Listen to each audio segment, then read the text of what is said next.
પણ જોયું મુહૂર્ત એ તો સૌ કોઈ જાણે છે, ત્યારે સોનું ખરીદવા માટે આ દિવસને શુભ માનવામાં આવે છે। એક તરફ સોનાના ભાવ આસમાને પહોંચ્યા છે, છતાં લોકો અવિરતપણે સોનું ખરીદતા રહ્યા છે।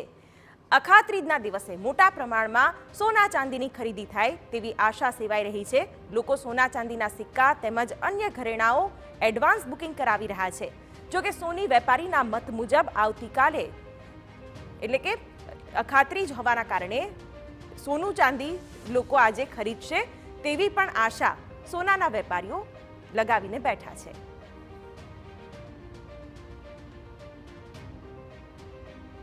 આ મુહૂર્ત આવે છે એ 100 વર્ષ પછીનું ઘણું સારું મુહૂર્ત છે। यानी કે ગજ કેસરી યોગ થાય છે એના માટે ખૂબ ખૂબ સારું મુહૂર્ત કહેવાય કે આપણે કોઈ પણ સોનું ચાંદી કાર ફ્લેટ ઘર કોઈ બી લેવું હોય તો અવણું વાગ્યું મુહૂર્ત કહેવાય કે જે લોકોને બી અત્યારના હવે થોડી સમજ આવી ગયેલી છે અને લોકો એના હિસાબથી સોના ચાંદીમાં પ્રી બુકિંગ કરાવી રહ્યા છે। મેક્સિમમ ગણીએ તો સોના ચાંદી લગડી અને સિક્કાનું સેલિંગ સારું એવું ચાલી રહ્યું છે અને ચાલશે એવું લાગી રહ્યું છે।